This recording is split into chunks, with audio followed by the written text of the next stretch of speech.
안녕하십니까. 청소년 상담사 3급 자격 대비 상담 이론에 관한 1강 강의를 시작하겠습니다. 상담 이론의 내용을 펴주시고요. 상담 이론에서 목차가 나옵니다. 1번부터 13번까지 나오는데 여기에서 뭐니 해도 중요한 것은 각 학자들의 상담 이론을 집중 분석하는 겁니다. 그래서 1번부터서 쭉 내려오면 10번까지가 바로 상담 이론에 해당됩니다.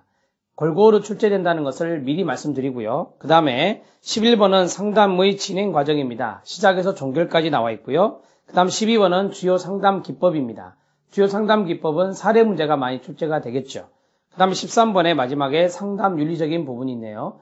자, 이러한 부분들로 이제 상담 이론이 이루어지는데 상담 이론의 많은 부분들은 이론적인 문제가 출제된다. 그리고 부분적으로 사례 문제가 출제되는데 사례 문제는 기법이나 또한 상담 이론에서 사용하는 그 기술들이 있죠. 그러한 것들이 이제 시험에 나오는데요.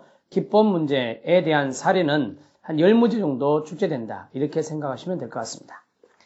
자, 그러면 1강은 지그문트 프로이드의 정신분석적 상담 이론을 하겠습니다. 한 강에 하나의 이론을 정리하는 걸로 하겠습니다. 자, 지그문트 프로이드 하면은 정신분석 이론의 대표적인 학자죠. 그래서 이 사람의 이제 이론을 가미시킨 것이 바로 정신분석 상담 이론이다. 이렇게 정리할 수 있겠습니다. 정신분석 이론의 기본 전제를 먼저 해야 되겠습니다. 그러니까 상담으로 들어가기 전에 정신분석 이론에 대한 내용을 미리 알고 들어가는 것이 중요합니다. 다른 상담 이론도 마찬가지로 그런 식으로 기술이 되어 있을 겁니다. 그러면 정신분석 이론의 기본 전제를 보면 1번이 뭐예요? 인간의 정신이라는 것은 다양한 에너지들이 상호작용하는 힘의 체계다라고 합니다. 이 프로이드가 강조했던 것이 행동이 아니라 정신적인 측면이었습니다. 그래서 1번에 정신의 동그라미 치시고요.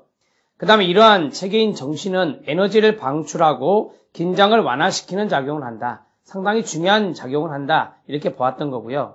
그 다음에 긴장이 감소되면서 사람은 쾌락을 느낀다. 즐거움을 느낀다. 이렇게 말합니다. 자, 네 번째 보면 사회라는 요소가 있습니다. 이 사회라는 요소가 개인이 이러한 쾌락을 추구하는 데 있어서 일정한 제한을 가하게 됩니다. 환경적인 요소라고 볼 수 있죠. 그래서 사회는 개인의 에너지 방출 모드를 허용하지 않고 일정한 제한과 통제를 하게 된다. 그 다음에 다섯 번째, 그러면 이러한 에너지를 방출하고 싶어하는 개인과 그것을 제한하는 사회 사이에는 갈등이 존재할 수밖에 없죠. 그래서 갈등을 경험한다라고 합니다. 에너지 방출로 인한 긴장에 대한 개인의 욕구는 끊어요. 통제를 가하는 사회 환경과 갈등을 경험하게 됩니다. 이 갈등을 경험할 때 개인은 불안해할 수 있습니다. 따라서 그 불안을 감소시키기 위해서 이 개인들이 쓰는 게 바로 디펜스 메커니즘, 방어 기제다. 이렇게 말하고 있죠. 자, 거기에서 6번을 보면 인간 내부에 내적 심리적 갈등이 존재한다. 그래서 불안 요소가 나타나는데 그 불안 요소를 어느 정도 감소시키고 또한 자아를 보호하기 위해서 사용하는 것이 바로 디펜스 메커니즘, 방어 기제다. 이렇게 정리하시면 되겠습니다.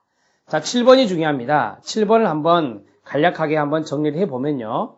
7번의 내용은 이건데 정신분석은 프로이드의 정신분석 이론입니다. 지그문트 프로이드가 되겠고 지그문트 프로이드는 이 정신을 강조했어요. 그래서 정신이 인간의 성격을 결정한다. 정신결정론이라 하고 이걸 다른 말로 심리적 결정론이다. 이렇게 정리할 수 있겠습니다. 심리적 결정론이다. 그리고 또 중요한 것이 이분은 정신 중에서도 무의식이라는 요소를 강조했죠. 무의식이라는 요소를 강조했고 이 무의식이 바로 성격을 결정하는데 중요한 역할을 한다. 그리고 또한 심리, 성적 이론이라고 하는데 심리성적 이론이라고 하는 이유는 프로이드는 이러한 성적 욕구 측면을 강조했기 때문에 성적이란 말이 들어간 것이다. 이렇게 정리할 수 있겠습니다. 자, 7번을 보면 정신분석은 심리적 결정론에 기초하며 끊어요. 무의식이 중요하며 이 무의식적 동기 중에서도 성적 욕구가 중요하다. 이렇게 정리할 수 있겠습니다. 자, 밑에 실력 따지기가 있는데요. 이 실력 따지기는 삶의 본능과 죽음의 본능 두 가지를 이야기하고 있습니다. 삶의 본능과 죽음의 본능. 이 삶의 본능을 거기에 있는 대로 이야기한다면 에로스가 되고요. 자, 에로스가 바로 삶의 본능이 되고 그 다음에 죽음의 본능이 타나토스가 됩니다. 자, 이렇게 정리하시면 되겠습니다. 프로이드 주장에 의하면 인간들은 살고 싶다는 생각을 하면서도, 끊으세요, 마음 깊은 곳에서 끊임없이 죽음을 생각하고 있다는 것입니다.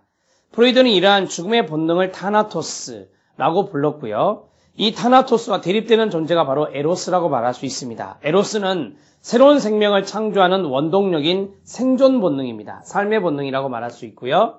자, 그 다음에 1920년에 저술된 쾌감 원칙의 피안이라는 책에서 프로이드는 인간에게 삶과 죽음의 본능이 있는데 이 두 개의 대립된 본능이 인간의 정신을 지배하고 있다라고 이야기했죠.